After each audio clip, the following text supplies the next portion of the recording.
अस्सलामुअलैकुम and welcome back to the channel. पिछले lecture में हमने कार्बोहाइड्रेट्स का थोड़ा बहुत इंट्रोडक्शन पढ़ा। आपकी बुक में इसके बाद क्लासिफिकेशन दी गई है कार्बोहाइड्रेट्स की, लेकिन मैंने यहाँ पे देखा कि क्लासिफिकेशन के अंदर बहुत सारे फार्मूलाज, स्ट्रक्चर्स वगैरह ड्रॉ किए गए हैं। तो मेरा ख्याल है कि आपको ये स्ट्रक्चर्स ड्रॉ करना आने चाहिए। इस वीडियो में मैं आपको यही सिखाऊंगी कि उन स्ट्रक्चर्स को कैसे ड्रॉ करना है। पहले आपको पिछली वीडियो देखनी चाहिए, वो आप देख लेंगे तो आपकी सारी बेसिक्स क्लियर हो जाएंगी। उसके बाद आप स्ट्रक्चर्स की तरफ आएँ। तो कार्बोहाइड्रेट्स के स्ट्रक्चर में 3 अहम चीज़ें होती हैं। एक है नंबर ऑफ कार्बन, दूसरी फंक्शनल ग्रुप और तीसरी है हाइड्रोक्सिल ग्रुप्स। चलें अब हम चलते हैं अपने फार्मूला को ड्रॉ करने की तरफ। इसके कुछ स्टेप्स हैं। सबसे पहला स्टेप है कि नंबर ऑफ़ कार्बन आपको पता होगा। फॉर एग्ज़ाम्पल हमने ग्लूकोज का स्ट्रक्चर ड्रॉ करना है तो हमें ये याद करना होता है कि ग्लूकोज एक 6 कार्बन शुगर है। तो हमने 6 कार्बन को लाइन वाइज जोड़ दिया। पहला स्टेप हो गया। दूसरा स्टेप है फंक्शनल ग्रुप लगाने वाला। तो कार्बोहाइड्रेट्स के अंदर या तो अल्डिहाइड ग्रुप होता है या कीटोन ग्रुप होता है। जैसे ग्लूकोज में अल्डिहाइड ग्रुप है, तो फिर हमने दूसरा स्टेप ये करना है कि फंक्शनल ग्रुप को लगाना है। अब फंक्शनल ग्रुप को लगाने के लिए जो रूल है वो आपने याद करना है। वो ये है कि अल्डिहाइड वाला फंक्शनल ग्रुप हमेशा चेन के एंड पे लगता है, कार्बन नंबर 1 पे ही आपने लगाना है, जबकि कीटोन ग्रुप कभी भी चेन के एंड पे नहीं लगता, ये कार्बन नंबर 2 पे लगता है। ग्लूकोज का स्ट्रक्चर मैं ड्रॉ कर रही हूँ, ये एक अल्डिहाइड शुगर है, सो मैंने अल्डिहाइड ग्रुप कार्बन नंबर 1 पे लगा लिया। स्टेप नंबर 3 है हाइड्रोक्सिल ग्रुप्स लगाना। फंक्शनल ग्रुप लगाने के बाद जितनी भी कार्बन बची हैं उन सब के साथ एक एक हाइड्रोक्सिल ग्रुप लगा दें। अब चौथा स्टेप है और वो है कार्बन की वैलेंसीज को फुलफिल करना। हमें पता है कार्बन की वैलेंसी 4 है। जब तक कार्बन 4 बॉन्ड नहीं बना लेता तब तक स्ट्रक्चर स्टेबल नहीं होता। कार्बन नंबर 1 पे आइए। मुझे तो नज़र आ रहा है कि कार्बन के 4 बॉन्ड बन चुके हैं नंबर 1 पे। कार्बन नंबर 2 पे देखिए 3 बॉन्ड्स बने हुए हैं। चौथा बॉन्ड आपने खुद बना के उसके साथ हाइड्रोजन लगा देना है। इसी तरह बाकी सारी कार्बन की वैलेंसी को पूरा करना है। जब आप आखिरी कार्बन तक पहुंचेंगे तो हमें नज़र आता है कि 2 बॉन्ड्स बने हुए हैं, 2 और बना के उनके साथ हाइड्रोजन लगा दें, तो ये स्ट्रक्चर इस तरह से मुकम्मल हो गया। अब एक ऐसी शुगर बना लेते हैं जिसके अंदर कीटोन फंक्शनल ग्रुप है, फ्रुक्टोज। फ्रुक्टोज एक 6 कार्बन शुगर है जिसके अंदर कीटोन फंक्शनल ग्रुप होता है। 6 कार्बन लगा लिए। जो दूसरा रूल था वो क्या था कि कीटोन वाला फंक्शनल ग्रुप कभी भी चेन के एंड पे नहीं लगाना, इसे कार्बन नंबर 2 पे लगाना है। तो लगा दिया दूसरे कार्बन पे कीटोन ग्रुप। स्टेप नंबर 3 कर लें, हाइड्रोक्सिल ग्रुप्स लगा दिए। और स्टेप नंबर 4 में मैंने इन कार्बन्स की वैलेंसी को फिल कर दिया। स्ट्रक्चर मुकम्मल हो गया। इसके बाद आता है, तो चलो अब रिंग स्ट्रक्चर की तरफ चलते हैं। जब भी शुगर सॉल्यूशंस में होती है तो वो रिंग वाला स्ट्रक्चर बनाती है। देखने में तो ये रिंग वाला स्ट्रक्चर बहुत कॉम्प्लिकेटेड लग रहा है, लेकिन इतना कॉम्प्लिकेटेड नहीं होता।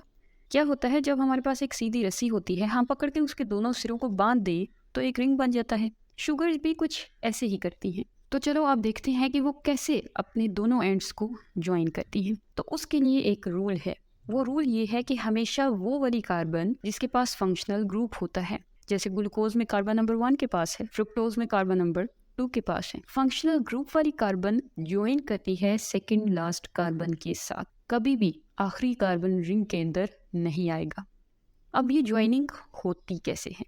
तो कार्बन नंबर 1 ने 5 के साथ बॉन्ड बनाना है। ग्लूकोज की बात कर रही हूँ। कार्बन नंबर 1 के पास O है और H है। ये O बहुत अहम है।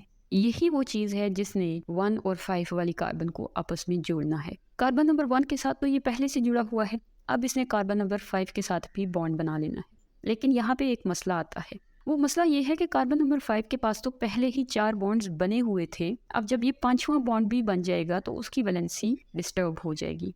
सो कार्बन को अपने पहले बॉन्ड्स में से कोई एक बॉन्ड तोड़ना पड़ेगा और ये वाली कुर्बानी देगा hydroxyl group. So carbon number 5 का हाइड्रोक्सिल ग्रुप यहाँ से उतर के कार्बन नंबर 1 के पास चला जाता है।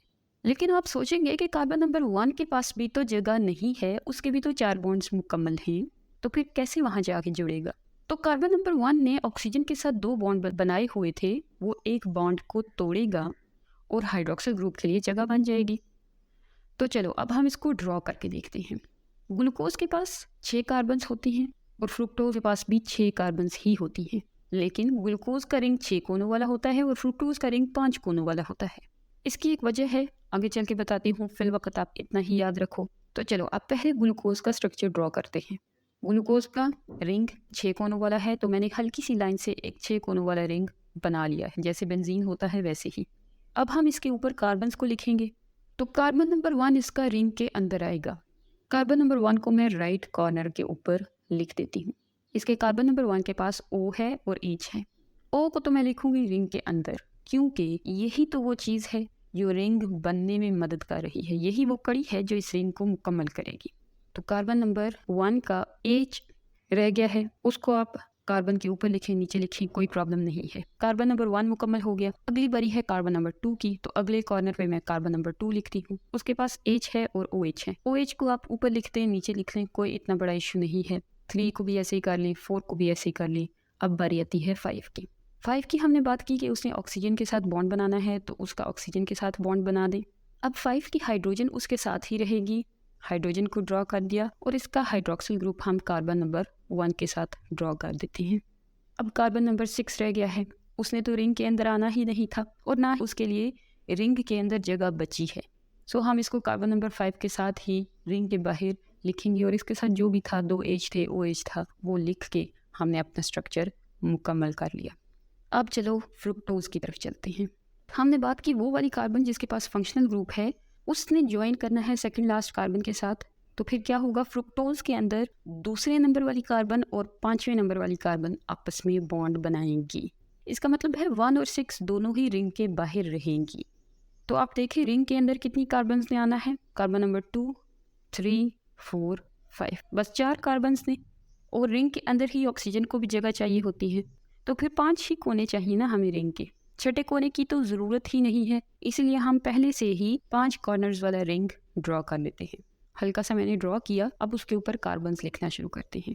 अब मैं राइट कॉर्नर के ऊपर कार्बन नंबर 2 लिख रही हूँ। कार्बन नंबर 1 मैं उसके नीचे ही लिखूंगी रिंग के बाहर, और उसके साथ जो भी चीज़ें हैं, 2 H हैं, एक OH है, वो लिख लिया। कार्बन नंबर 1 हो गया मुकम्मल। 2 की तरफ आए, उसके बाद सिर्फ ऑक्सीजन ही होता है, तो मैंने ऑक्सीजन भी रिंग के ऊपर ड्रॉ कर दिया।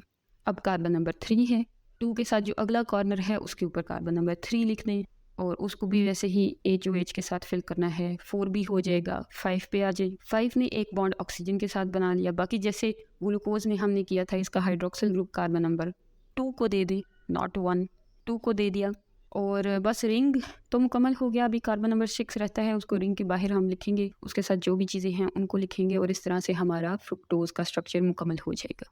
आपकी बुक में राइबोज का स्ट्रक्चर भी दिया गया है। राइबोज क्या है, एक 5 कार्बन्स वाली शुगर है।